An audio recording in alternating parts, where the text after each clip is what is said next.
Hello everyone, welcome to Exam Focus by Saurabh. This video is on computer awareness. DMRC के exam में कई लोगों को questions थे, जो 40 क्वेश्चंस थे CRA वगैरह के एग्जाम में, उसमें से 10-12 क्वेश्चन कंप्यूटर अवेयरनेस का था। तो काफ़ी अच्छा वेटेज कंप्यूटर सेक्शन का रहा। तो उम्मीद है कि जो NMRC का एग्जाम है, specially for CRA and also for maintainer, तो उसमें भी कंप्यूटर अवेयरनेस के क्वेश्चन आपको दिख सकते हैं। और जेई के एग्जाम में उतना ज़्यादा क्वेश्चंस नहीं आया था। सो विदाउट वेस्टिंग टाइम चलिए क्वेश्चंस देखते हैं। होप सो ये क्वेश्चन आपको कुछ मदद करे। Function of ALU. एएलयू क्या होता है? अरिथमेटिक एंड लॉजिकल यूनिट बोलते हैं एएलयू को। और एएलयू जो होता है एक fundamental building block of CPU आप समझ सकते हैं, जो सेंट्रल प्रोसेसिंग यूनिट होता है। क्योंकि देखिए एएलयू का काम होता है जो एडिशन, सब्सट्रैक्शन, मल्टीप्लिकेशन, डिवीजन जैसे जो अरिथमेटिक ऑपरेशन होता है उसको कैरी आउट करना। और लॉजिकल ऑपरेशंस जो होता है वो नैंड गेट या गेट्स आपने पढ़ा होगा इलेक्ट्रॉनिक्स सेक्शन में, या 12th में भी पढ़ा होगा 11th-12th के सिलेबस में। तो NAND gate, AND gate, NOR gate, OR gate etcetera जो होता है ये लॉजिकल यूनिट क्रिएट करता है। और एक तरीके से ये जो डिजिटल सर्किट होता है और लॉजिकल ऑपरेशन, एएलयू ऑपरेशन जिसको बोलते हैं arithmetic and logical unit operation perform करता है। तो ये इसका आंसर होगा to perform logical and arithmetic operation on data. Moving to the next question. The super computer designed by Indian scientist. Indian scientist में ने इनमें से कौन सा सुपर कंप्यूटर डिजाइन किया था? जो पहला सुपर कंप्यूटर डेवलप किया गया इंडिजिनियसली इंडिया के द्वारा वो है परम परम 8000। और ये डेवलप किया गया 1991 में। 1991 वेरी इंपॉर्टेंटली ये डेवलप किया गया सीडीएसी। सीडीएसी क्या है? सीडीएसी है centre of development of advanced computing. कुछ और भी सुपर कंप्यूटर्स आपको याद रखने चाहिए, मैं नाम बता देता हूं। आदित्य, AADITYA आदित्य। और IITM ने इसे बनाया था। अनुपम एक है, तो अनुपम ANUPAM। परम, परम U2 जिसका नाम है परम PARAM YUV2। और सैगो SAGO, सैगो इसरो के द्वारा बनाया गया है। और उसी तरह से वीरगो VIRGO, वीरगो IIT मद्रास ने बनाया है। तो इतने नाम कम से कम आपको पता होना चाहिए। Okay, moving to the next question. EDVAC EDVAC का फुल फॉर्म क्या है? EDVAC का फुल फॉर्म होता है electronic discrete variable automatic computer. और ये एक तरह का अर्लीस्ट कंप्यूटर, इलेक्ट्रॉनिक कंप्यूटर था। और EDVAC एक बाइनरी सीरियल कंप्यूटर है जो कि automatic addition, subtraction etcetera functions जो है परफॉर्म कर सकता है। Okay, moving to the next question. Motherboard of a computer is very basic question, और इस क्वेश्चन का आंसर सब कोई दे सकता है। तो जो मदरबोर्ड है वो एक ऐसा एसेंशियल पार्ट है, the most essential part of the computer, जो कि सीपीयू जिस पे लगा होता है। मेमोरी कनेक्शंस, मेमोरी जो होते हैं वो होते हैं कनेक्शंस होते हैं इनपुट आउटपुट डिवाइसेस के। तो it is a main circuit board, also called system board, on which बस स्ट्रक्चर आर माउंटेड। तो इसका आंसर होगा सेकंड। और मदरबोर्ड को मेन बोर्ड भी बोलते हैं, लॉजिक बोर्ड भी बोलते हैं, और बेस बोर्ड भी बोलते हैं। तो ये सारे बोर्ड अगर ये नाम सुने आप तो आपके दिमाग में स्ट्राइक करना चाहिए मदरबोर्ड, बेस बोर्ड हो गया, या लॉजिक बोर्ड हो गया, मेन बोर्ड हो गया। Okay, moving to the next question. Where does a computer add and compare data? तो डेटा कहाँ पर ऐड या कंपेयर किया जाता है? ये किया जाता है सीपीयू में। CPU is the main circuit, और ये सारे फंक्शंस जो है परफॉर्म किए जाते हैं सीपीयू चिप में। Which of the following is not a image file? इनमें से कौन सा इमेज फाइल नहीं है? तो ये भी आप जानते होंगे।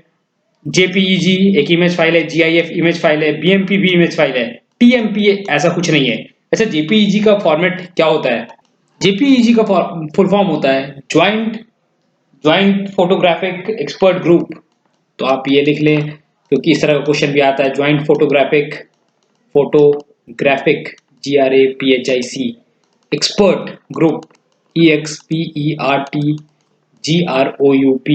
तो ये होता है JPEG। अच्छा, GIF का मतलब होता है ग्राफिक इंटरचेंज फॉर्मेट। तो ये भी आप लिख लें, ग्राफिक इंटरचेंज INTER चेंज और फॉर्मेट। और बीएमपी भी एक तरह का इमेज फॉर्मेट होता है जिसको बोलते हैं बिट मैप इमेज। तो बिट मैप इमेजिंग ये होता है BMP. Okay, moving to the next question. The copy to copy something following shortcut key is used. Copy करने के लिए आप कौन सा शॉर्टकट की यूज करते हैं? These are very basic questions, but बहुत लोग कंफ्यूज हो जाते हैं इन बेसिक क्वेश्चंस में ही। तो कॉपी करने के लिए जो शॉर्टकट की यूज होता है वो होता है कंट्रोल प्लस सी, और उसी तरह से जब आप कट करते हैं कोई चीज तो ये होता है कंट्रोल प्लस एक्स, और कंट्रोल वी जो होता है पेस्ट करने के लिए होता है। कोई चीज आप कट करके जब पेस्ट करते हैं तो उसे यूज करेंगे आप कंट्रोल प्लस वी। और उसी तरीके से control CTRL plus Z use जब आप करेंगे तो ये होता है अंडू। कोई चीज आपने गड़बड़ की उसको अंडू करना है तो कंट्रोल प्लस जेड आप यूज करते हैं। कंट्रोल प्लस एफ कोई किसी चीज को फाइंड करने के लिए, कंट्रोल प्लस एफ। तो पीडीएफ में अगर आपको कुछ फाइंड करना है या कोई डॉक्यूमेंट फाइंड करना है, कोई वर्ड फाइंड करना है, तो कंट्रोल एफ करके वो वर्ड टाइप करके फाइंड कर सकते हैं। कंट्रोल ए CTRL प्लस ए ये होता है सेलेक्ट ऑल। सब कुछ अगर पूरा पेज सेलेक्ट करना है या पूरा पैराग्राफ कुछ भी अगर पूरा कंप्लीट सेलेक्ट करना है तो कंट्रोल प्लस ए यूज करेंगे आप। Now C++ was originally developed by C++ एक हाई लेवल प्रोग्रामिंग लैंग्वेज है और इसे 1985 में पहली बार रिलीज किया गया था, और ये किया था BJARNE बेजार्न स्टार्टअप ने इसे लॉन्च किया था। पिक में देख सकते हैं।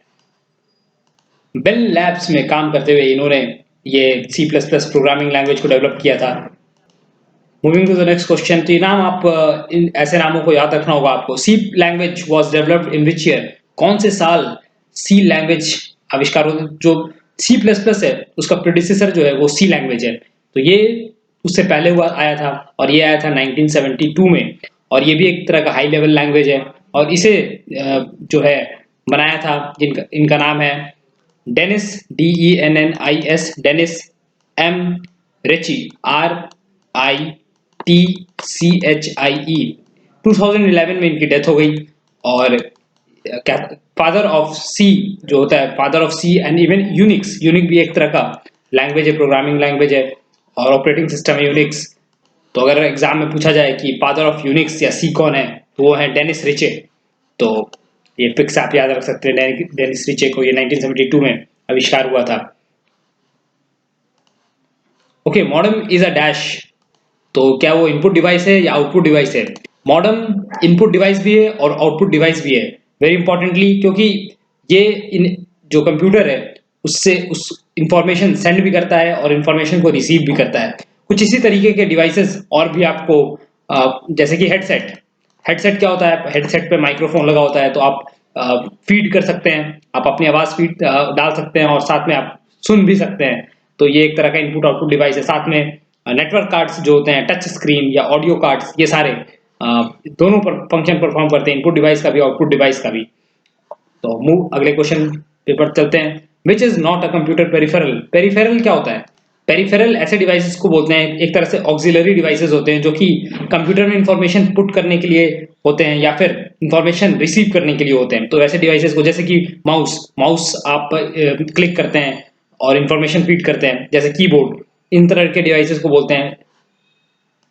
तो स्कैनर एक पेरिफेरल है, स्पीकर भी पेरिफेरल है, प्रिंटर भी पेरिफेरल है। तो सीपीयू नहीं है पेरिफेरल, ये मेन डिवाइस में आता है।